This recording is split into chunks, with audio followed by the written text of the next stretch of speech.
So the DJI Pocket 3 has been out for little over a year now, and in that time I've been using this camera to capture pretty much anything and everything, from trips, holidays, family events, and you even might have noticed I've started using it to create more of my YouTube videos. Now this is an extremely popular little camera.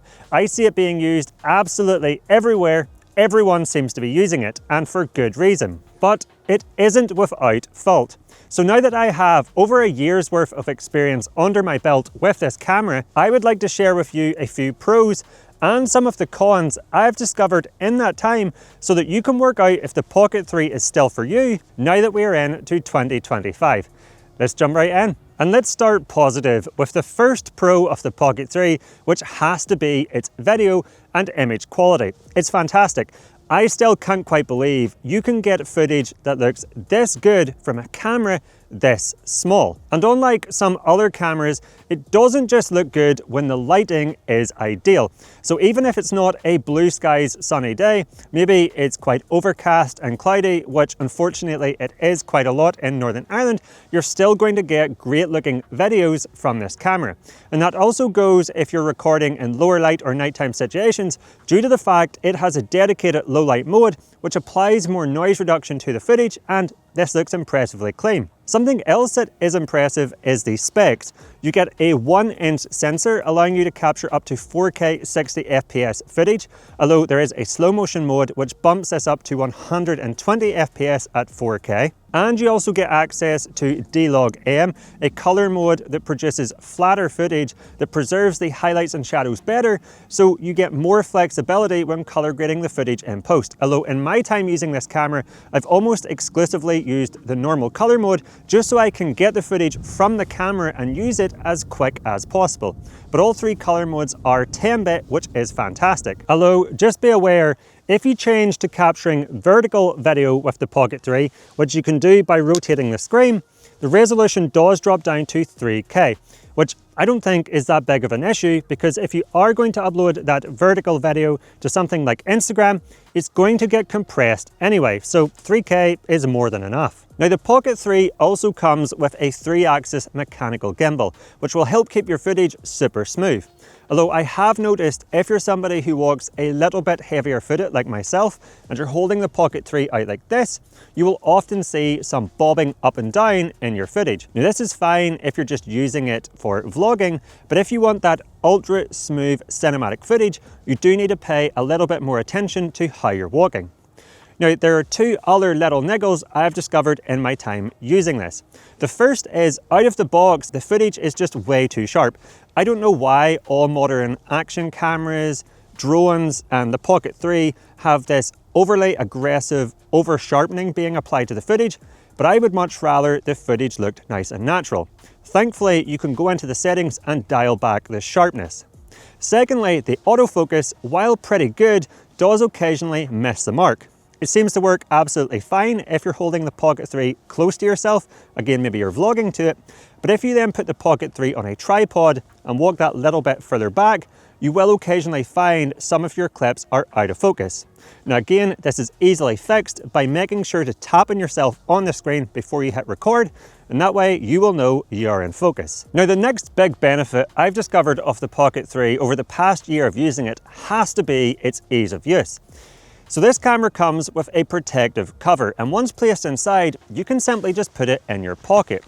And ultimately, this is why I've started to try to use it more to create my YouTube videos. You see, I have a much larger, more expensive setup that can produce better looking footage, but the setup time involved with it is so much more. You've got the tripod, the camera, the monitor, the microphone transmitter, and this becomes even more of a pain if you're moving between multiple locations, constantly packing it down, setting it back up, etc, etc. Whereas with the Pocket 3, all you have to do is take it out of your pocket, take off the cover, flip the screen to turn it on, hit record, and you're ready to go.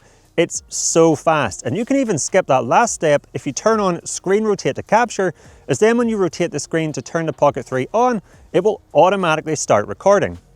Now, another thing I love about the Pocket 3 is that if you do want to use a tripod, you don't need to waste time getting it perfectly level. If it's just a little bit off, the gimbal on the Pocket 3 levels the horizon. And again, This just allows you to work faster. Now, just quickly, I wanted to say, if you're getting value from this video, please let me know by giving me the thumbs up and clicking that like button down below.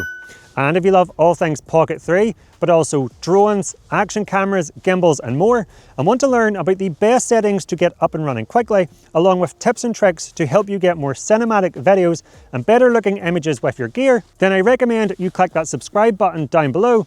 And when you're down there, be sure to check the notification bell so that you will be alerted when my new videos are released. It would be greatly appreciated. Now, although the protective cover is fantastic, I have noticed when using it, you do need to be very careful. There's these two ridges on the inside that the Pocket 3 screen has to sit between for it to be able to fit flush. And you don't want to end up accidentally putting the camera in off center, which trust me is easy to do, and have the screen resting on top of one of those ridges when you press down on it, as this could cause the screen to break. And ultimately, this brings me on to the biggest con of the Pocket 3, and that's its durability. This is a delicate little camera. It's fragile, there's no two ways around it. You've got that mechanical gimbal sitting on the top, and if you drop it, unlike an action camera where you might get away with a few scrapes and scratches, chances are you will damage or break the Pocket 3. Over the past year, I've actually broken two. I had one fall off a tripod, damaging the screen, and the second one I dropped and chipped the camera lens, which is also not replaceable. So if you do damage the camera lens, you need to replace the entire Pocket 3. So for that reason, I would say if you want to use this camera indoors, to vlog, capture holidays, or even to create content, perfect. But if you want to use it to capture action, maybe mountain biking for example, this is not the camera for you, as you'll just be stressing the entire time, worrying about it, and ultimately you'll have to be so cautious not to damage it. The second thing I would say is, and this is not sponsored in any way, I would pick up DJI Care Refresh. That way, if you damage the camera, instead of having to pay for an entire new one, you'll only have a small additional cost to get it replaced. It's well worth the investment. Now, another benefit of the size of the Pocket 3 is public perception. I don't know what it is, but if you're in a busy public area and you bring out a bigger camera to just take photos, no one really pays attention. But if you put that same camera on a tripod and start talking to it, everyone starts looking over to see what you're doing. I don't blame them, I'd probably do the same thing. But when you're trying to talk to the camera, this can make you feel super uncomfortable, really awkward, and you can struggle to get the words out. I know I do. And even though I've done YouTube now for several years, it hasn't got any easier. Well, the benefit of the Pocket 3 is because it's so small, when you bring it out, even if you start talking to it, no one really pays attention. And this just means you're so much more comfortable when using it. Now, speaking of talking to the Pocket 3, if you are planning on recording audio with it, well, just like the video quality, the audio quality is surprisingly good using the internal microphones. And this is what you're hearing right now. Although these do have two drawbacks. Firstly, there's no protection around them. There's no windshields. So if you are recording on a windier day, you will get some of that wind noise, which will lower the audio quality. Second, you have to keep the Pocket 3 close to yourself. Once you start moving away further from it, it will no longer be able to pick up your voice. So for that reason, I highly recommend that you instead use a wireless external microphone with this camera, as that has multiple benefits. And I would recommend you either use the DJI Mic 2 or the smaller and cheaper DJI Mic Mini, because they can connect directly via Bluetooth to the Pocket 3 without the need of an additional transmitter. You would only need to attach an additional transmitter if you're using a third-party microphone system. And when you're ready to store the Pocket 3, you can actually clip the transmitter to the top of the protective case. Now, by far the biggest benefit to using a wireless microphone is the fact you can now move much further away from the Pocket 3 and still get clean audio. But you can also attach a windshield to these microphones, which will also help cut down on wind noise. And if you want to record two people at the same time, you can also connect two DJI mics to the Pocket 3, again without a transmitter, and record both. Now here's a top tip. If you are further away from the camera, with either of the DJI mics paired, you can actually start or stop a recording by using the link button on the transmitter, allowing it to act like a remote. Now, over the past year, the feature I found the most useful on the Pocket 3 has to be Active Track. You see, I'm generally out here creating these videos myself, but using ActiveTrack, I can actually turn the Pocket 3 into a second camera operator. So instead of every shot being static, I can just double tap on myself on the screen, and now as I move around, the Pocket 3's gimbal will automatically follow me, allowing me to get much more dynamic clips. Now, the only negative I've discovered with the tracking is that although it works really well when you are a little distance or more from the camera, it's generally nice and smooth. If you're using it when hand holding the camera closer to your face, I just find it's constantly making these little micro adjustments. It won't stay in one place.